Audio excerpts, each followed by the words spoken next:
Good morning and welcome to day 21. I have kept the last chapter at the end of the book because it is the most important way to bring balance into your life, and it's a great way to end the book. And the chapter is called Love. What is it? Love is patient, love is kind. It does not envy, it does not boast, it is not proud. It is not rude, it is not self-seeking, it is not easily angered, and it keeps no records of wrongs. Love does not delight in evil, but rejoices with the truth. It always protects, always trusts, always hopes, and always perseveres. 1 Corinthians 13:4-7. We are made up of 100% love. We are part of this bigger energy that you and I know of. We can't see it, but we're part of it. And it is love. Therefore, we are love because we are made up of this beautiful energy inside this human body. Unfortunately, many people have experienced trauma in their lifetime, and it's buried the feeling of love deep within them. They've learned to put up walls to protect themselves so they don't get hurt again. And knowing this makes me very sad because we all deserve to be loved and we all deserve to love. So my friend, it is time to spread the love. As I always say, I can't change the world, but I can start changing my corner of the world and show people how to love and to spread the love myself to all that I meet. Because when the power of love overcomes the love of power, the world will attain peace. And Jimi Hendrix said that very well.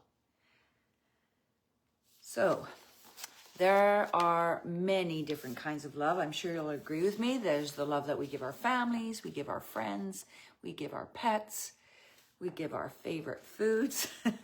And I can say I love you to two different people and mean it with both of them, but it's coming from a different place in my heart. So when I was researching love, I came across 7 different words that the ancient Greek used to define love. So please excuse my pronunciation if it's not right on track.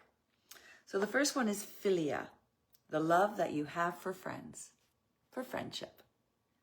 Ludus, this is playful love, like childish love, flirting or uncommitted love. Eros, sexual or passionate love. And in Greek myth, it is understood that when we are struck from Cupid's arrow, we fall in love.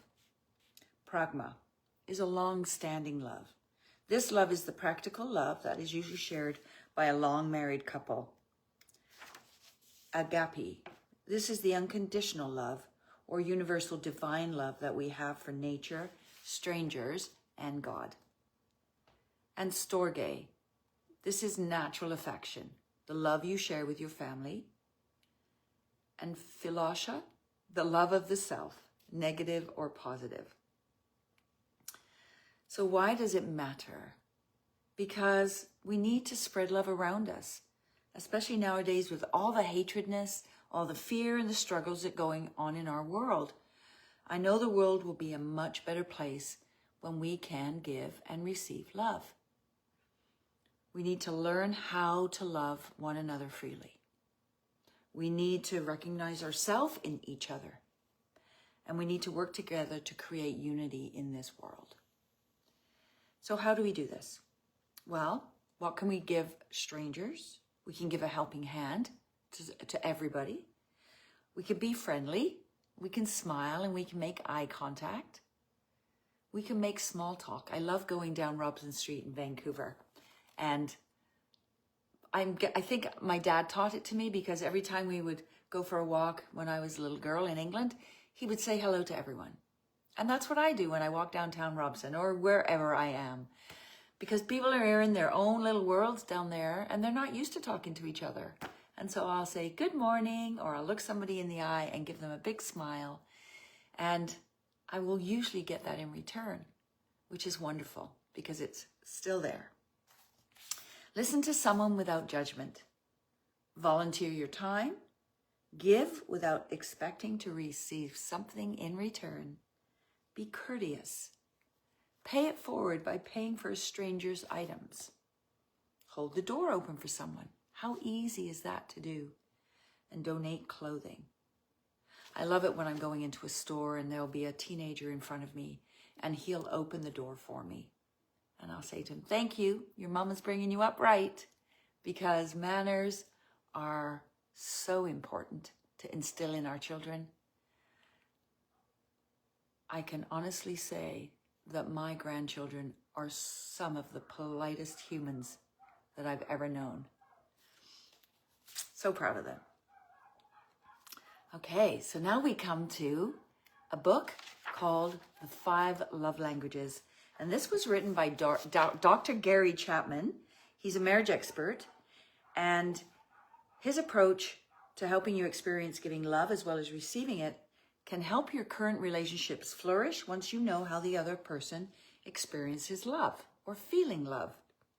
So according to Dr. Chapman, there are 5 ways we can be loved, and how we were shown love growing up by our tribe is usually how we get our love tank filled. So I'll give you the 5. The first one is words of affirmation, and these are not in any order. A person feels loved by compliments by given to him or her. Being told that she is fantastic, looks great, is so smart, and is loved are the right ways of filling up his or her love tank. On the other end of the spectrum, insults can blow apart this person's tank. So let me ask you, have you ever felt that your love tank has just not been filled? I have, and it's not the most wonderful feeling in the world. Second one, receiving gifts. For some people, receiving a gift makes them feel very loved and appreciated. It doesn't mean that the person is materialistic. Perhaps it was the way that he or she was shown growing up, being given gifts in place of hugs and compliments. Then there's acts of service. Actions speak louder than words sometimes, and doing an act of service for someone is truly appreciated, and a person can feel much loved. I remember a friend telling me that whenever she would come home and the kitchen was clean, she felt so loved by her hubby. And quality time. This term simply means undivided attention from another. A lot of my friends were married to fishermen when I was living in a northern fishing city and spent many months alone raising their children during fishing season. The one thing they craved when their hubbies came home was spending time with him alone. This language is about giving your total attention to another. Physical touch. It is important to point out here that Dr. Chapman is talking about appropriate touch, not just in the bedroom. If you were hugged a lot as a child, chances are this is one of your love languages. I am a huge advocate for hugging, and I love to receive hugs too. Other ways of experiencing physical touch that fill the love tank are holding hands, a gentle touch on the shoulder, tickles, hand squeezing, or a light kiss. So I'm sure that listening to those 5 love languages, and you can Google this, and it's very, very cool.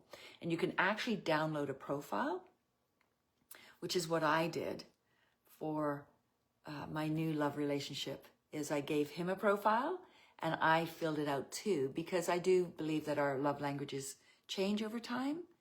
And what was really cool is his and my love languages are exactly the same. The first 2 anyway, the physical touch and quality time. The third one of mine is receiving gifts, because I love receiving and giving gifts. And his was words of affirmation. So going into our relationship, knowing that those are the ways to fill each other's love tank is so cool, because we're not going to do something for our partner and we're giving it with love and them not receiving it because it doesn't fill their tank.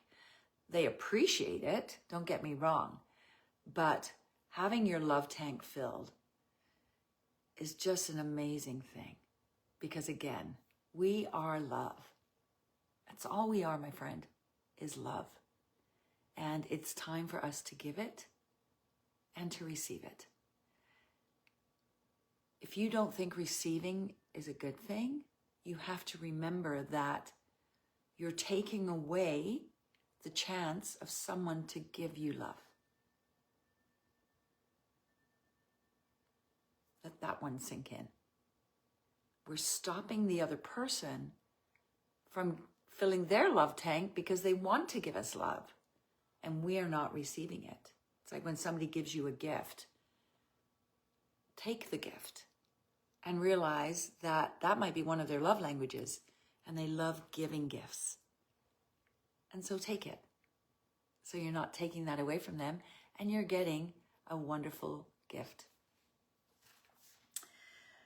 Love makes the world go around. When I was growing up, Mom and Dad always showed love to strangers.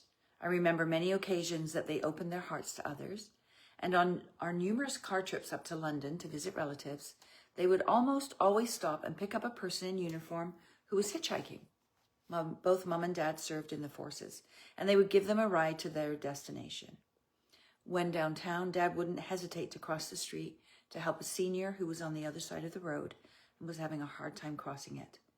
They were always taking meals to friends and neighbors who were sick or injured and needed some help.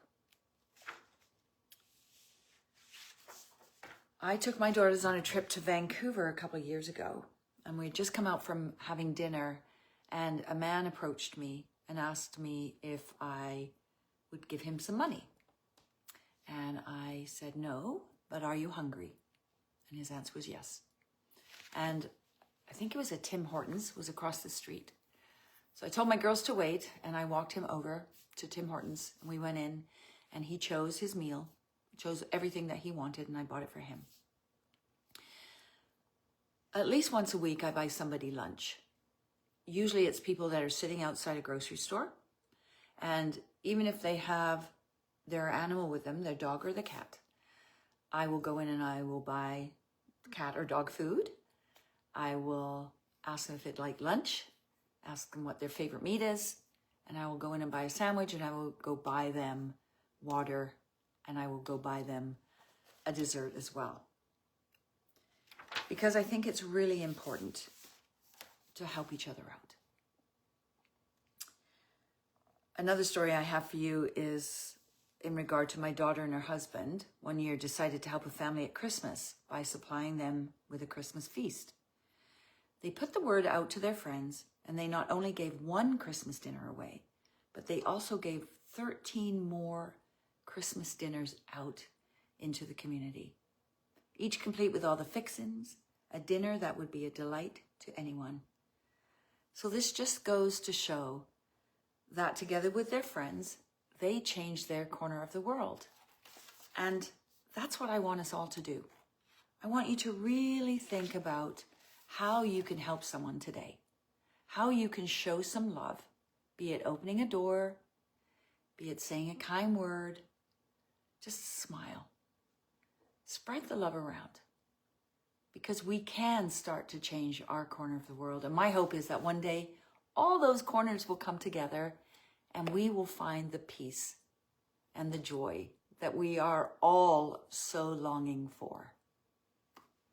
So I hope that the tips in this book will help you on your journey of finding peace, love, happiness, and joy so that you can live your life to the fullest. We are here in this beautiful place we call Earth to experience all those feelings every day. And at the end of the class, I used to say, have a great day unless you choose otherwise. Because you do get to choose what type of day you're going to have. Just from your actions, from your thoughts, and from the love that you put out. So thank you so much for joining me. Loka samasta sukhino bhavantu. May the whole world attain peace and harmony. Om Shanti Om. Namaste. Thank you. Take care and enjoy every moment, because that's all we have.